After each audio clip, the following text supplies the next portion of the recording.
Good morning. Good morning. Happy Friday, everybody. Welcome to the Ups and Downs podcast. I am Kissy Rockland.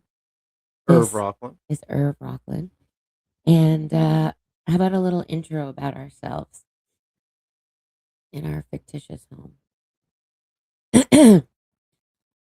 We have been married for this year will be We're really bad at math, so it was 17 09. years. 17 years will this year. Um, Together for 20 this year. June will be 20 years since we met. And we live with our two children who are 11 and 12, a girl and a boy, and our puppy, Shih Tzu, named Rocky. So we have decided to start this podcast because we have a lot of life experiences and stories to share. Irv is a criminal defense attorney. I'm a stay at home mom. We both have a lot of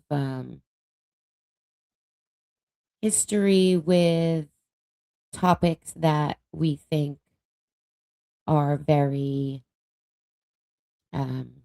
timely and interesting and could help people if they're dealing with their own situations or issues just like us. We have plenty of stories about parenting, weight loss, weight gain, politics, religion, family stuff, friends stuff.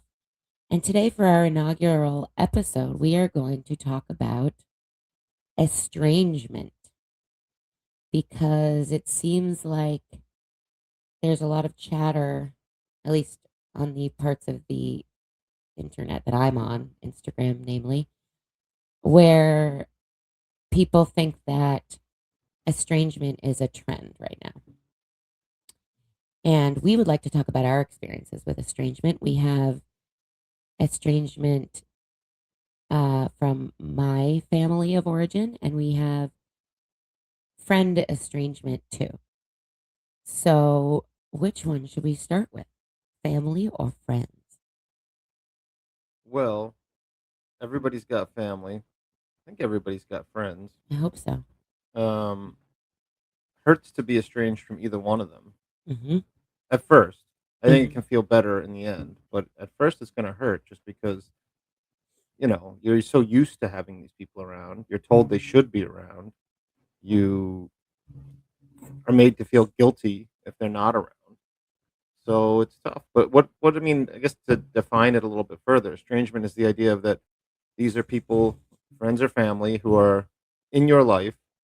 They've always been in your life, and then you have to make a specific, dedicated choice to get rid of them from your life. When you say you have to, that's that's a key word because I think we both have experienced where our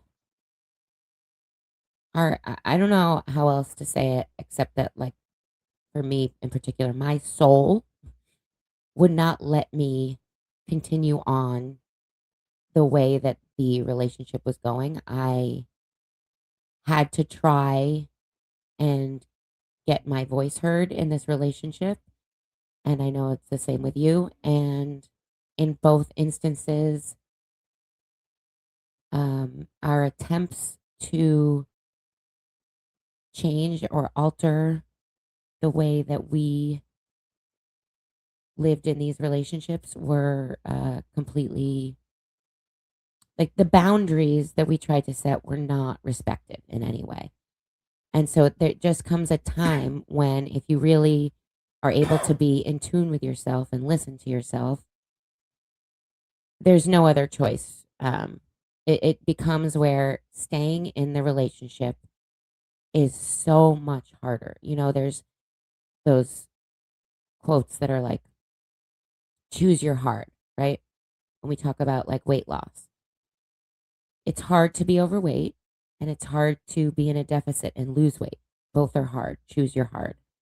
And the same is with my relationship with my family, your relationship with your group of friends that you had since childhood.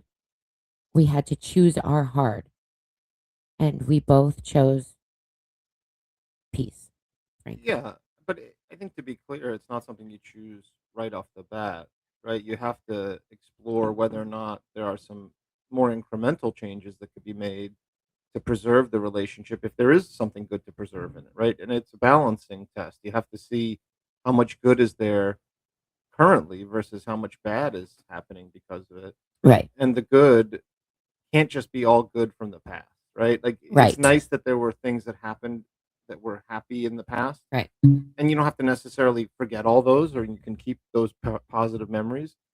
But if that's all you have, and you're Mhm. just living off of that past, and you've tried to make adjustments to bring the relationship into a more appropriate place in the current time, and it doesn't work, then yeah, that's where you have to start looking at whether you can continue on in it.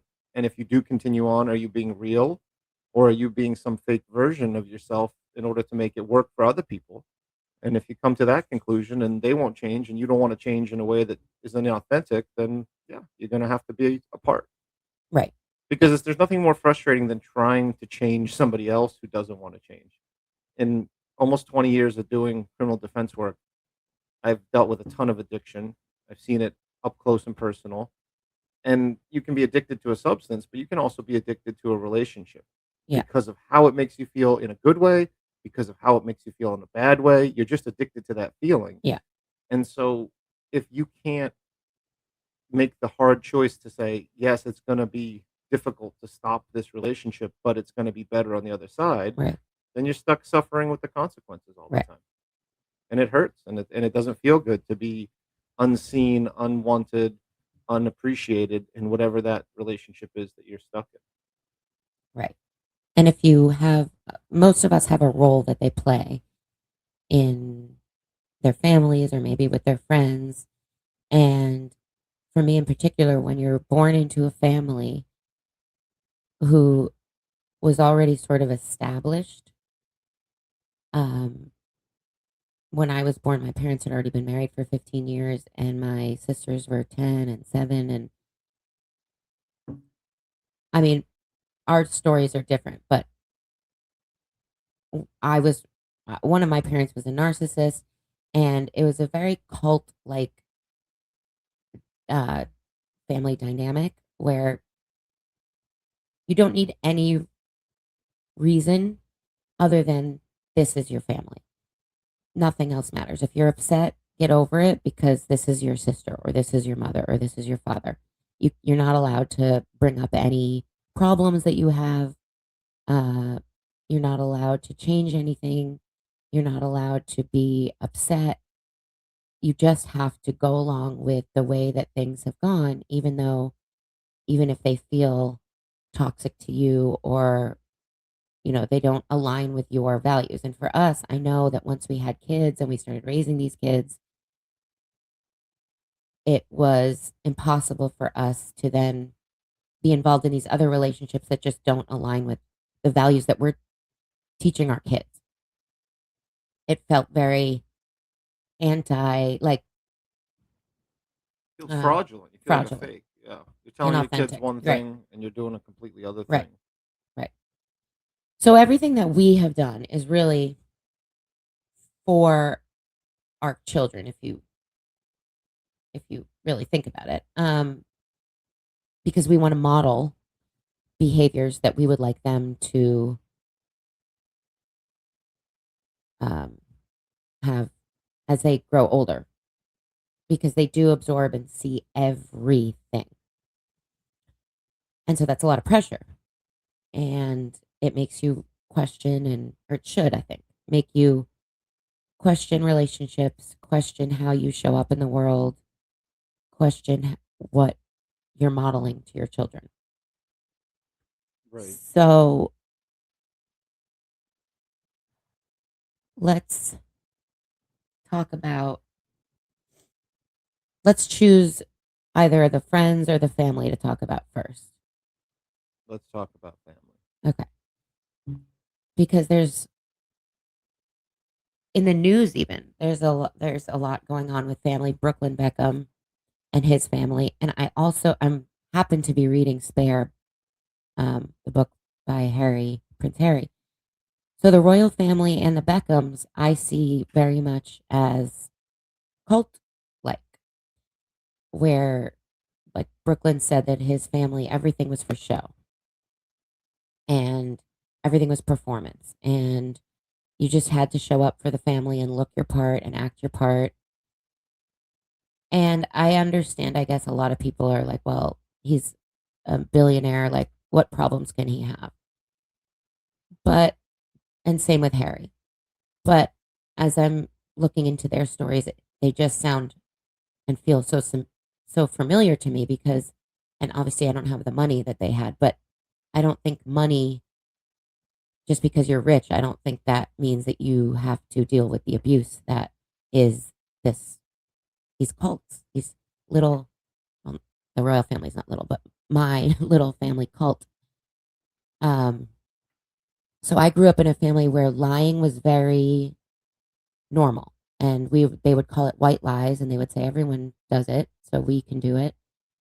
And they were just everything was kind of like, don't tell the truth, just keep it in the family.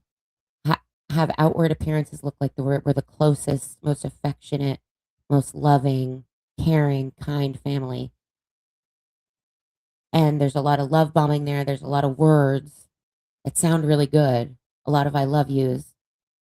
But when you don't have the actions to back it up, or your actions are very much performative, if you are someone with maybe different morals than your family or just a different view of the world, it becomes impossible to stay in the dysfunction, especially when you've started your own family and there is no dysfunction. I mean, obviously, there's arguments and there's parenting and it's hard. Marriage and all that is difficult, but it doesn't have to be toxic. And I mean, we've been estranged from my family for not even 2 years yet. Physically, we've both lost about 20 pounds. We are like, it's so hard because society tells you need your mom, you need your dad, you need your family around, especially when they live close, which mine do. But you just, I know in my heart of hearts that we did the right thing because of how healthy our family is and how honest and open we are with each other. And I never had that growing up. Um, and so that's a good sort of transition, honesty and openness and friendships too, because you had friends since you were a child. And then, as you all get up and have your own families and get married, everyone moves across the country, around the country. And I guess your biggest fault was wanting to be together more often. We visited a friend um, for a week. We visited other friends. We try to be in each other's lives. We want our kids to grow with each other. And when that's not reciprocated and it's even maybe sort of laughed at, you go, well, then what am I doing in this group of friends where I don't see them? I don't hear from them. It was like every few months you'd get a text like, hey, this weather is crazy or something. It just, we are people who need authentic, deep relationships. I don't know what that says about us. We can't have fake relationships. We want to be truthful, we want to be honest, and we want the same in return. I don't think it's a coincidence that I married a criminal defense attorney. I am obsessed with truth because I didn't get any truth growing up and I wasn't allowed to be truthful about anything.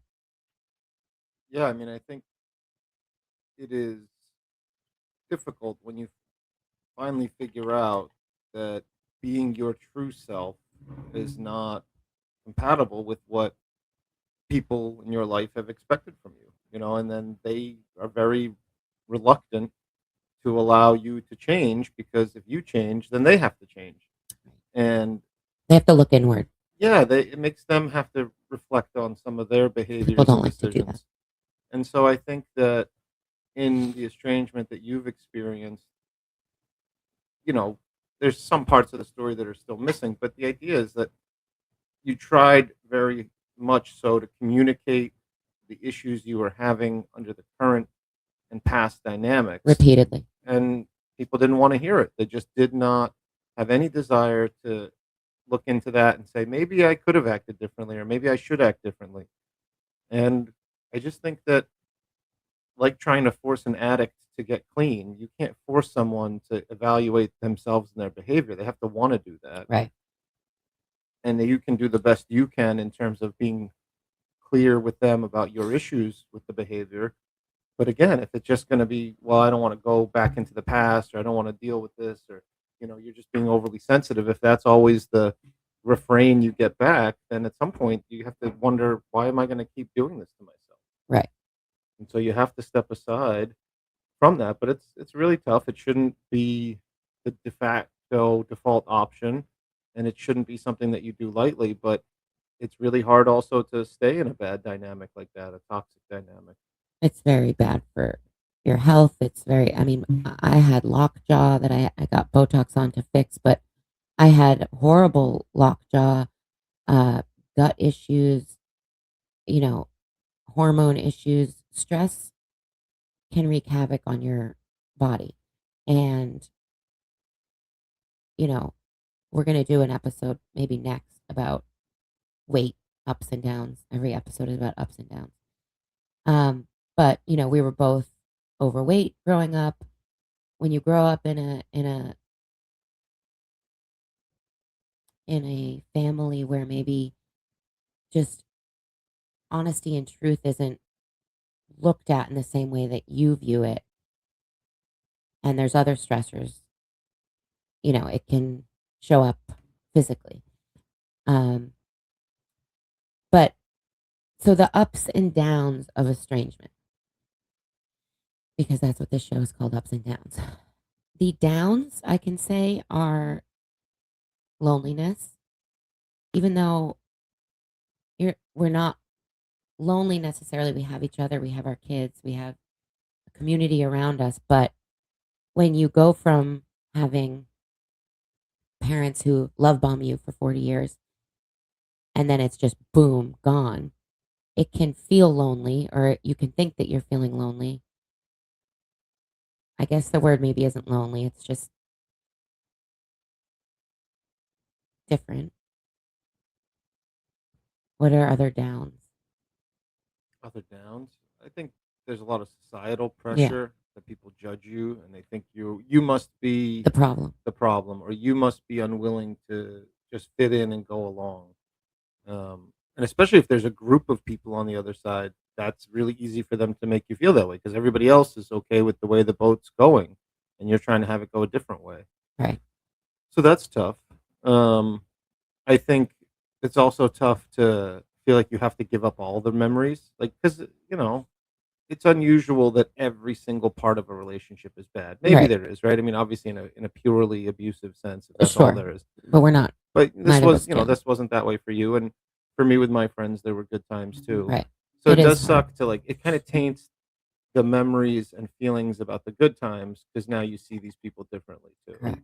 So you feel like you erase or have to erase a part of your past. Right. Or were those times ever actually happy, or was I going along with it because that's what I did I was so used to being gaslit and shove everything under the rug. And if I have a problem, just don't worry about it. Everything will pass.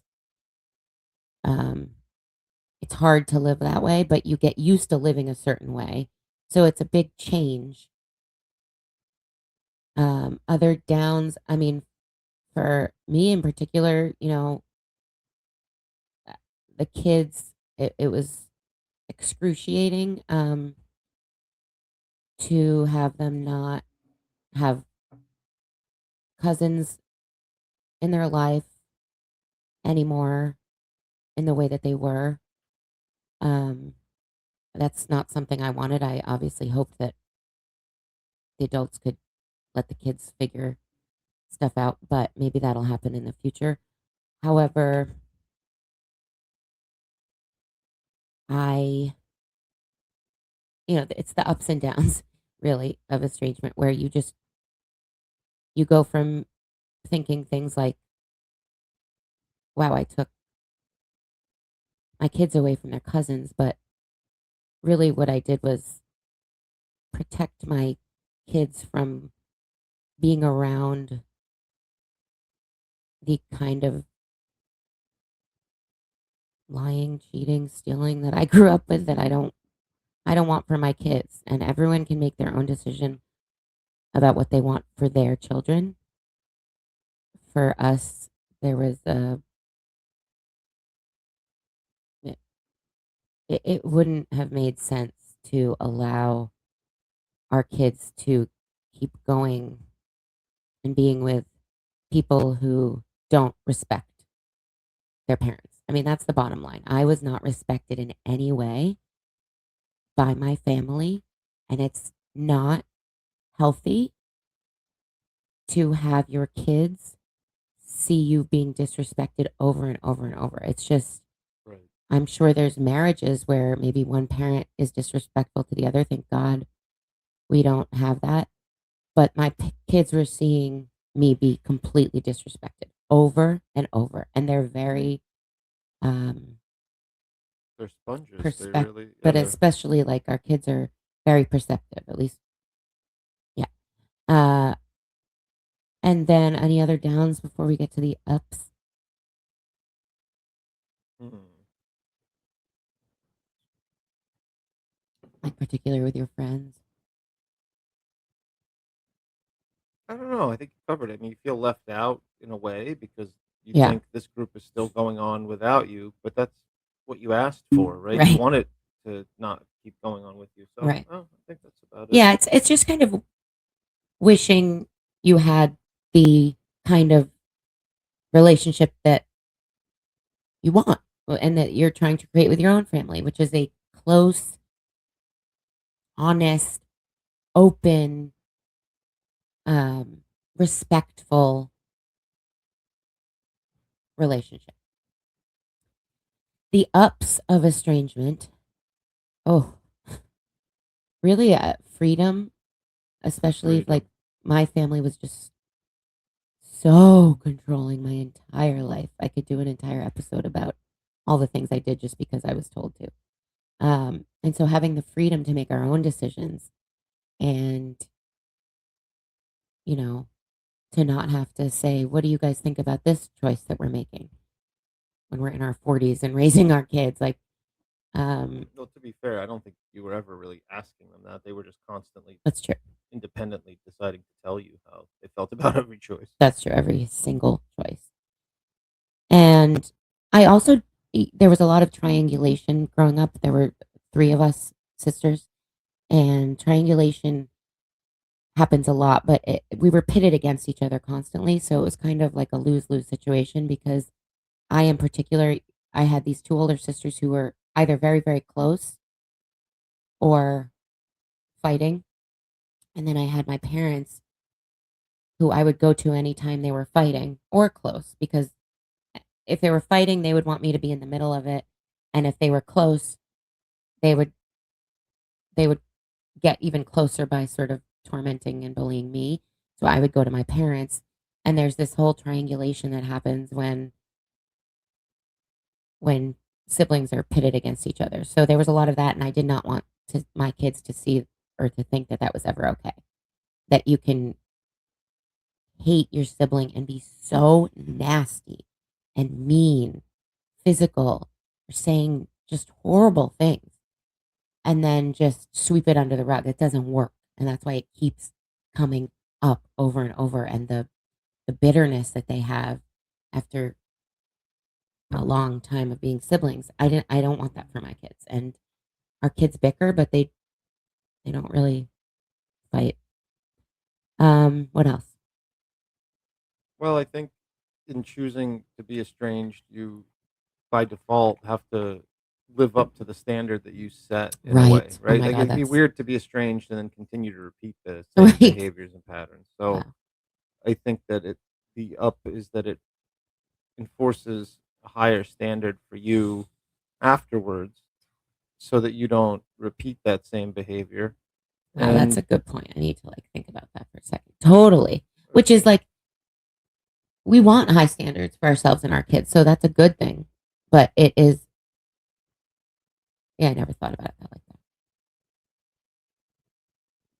I think another up is that it frees you to do the things you need to do with less worry about the judgment. I think you Ugh, did touch about that, the freedom, but like freedom from what? Freedom right. from other people's judgment Judgment. who you have for a long time probably made it seem like their judgment mattered and was important, Mhm. but then you come to realize that it's not as important as you thought, and that's tough. I mean, it's tough because you kind of always still look over your shoulder and say like, "Oh, what would they think?"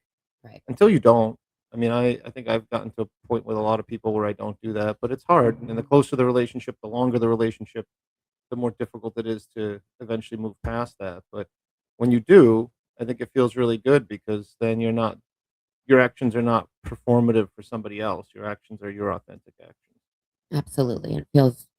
It feels new to be able to yeah. It's a new feeling once you've been sort of controlled and judged your whole life to all of a sudden not be. Uh, other ups about being estranged are that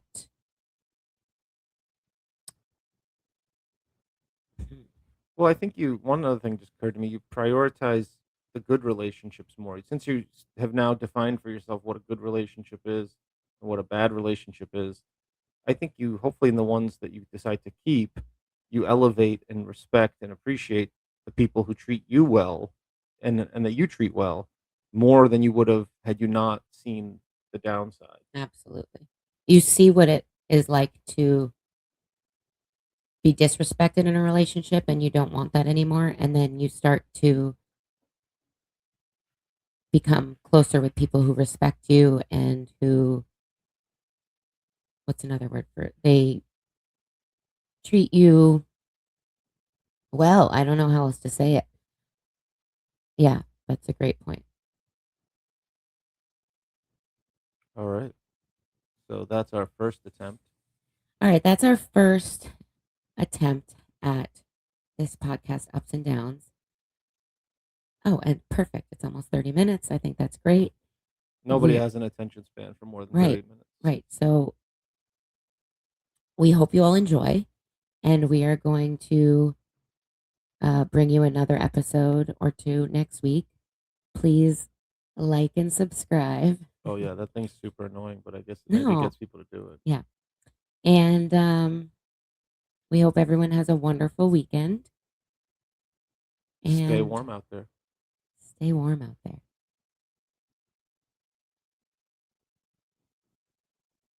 We don't know how to stop the podcast, I have so no idea. it's okay. End recording. Bye. Bye.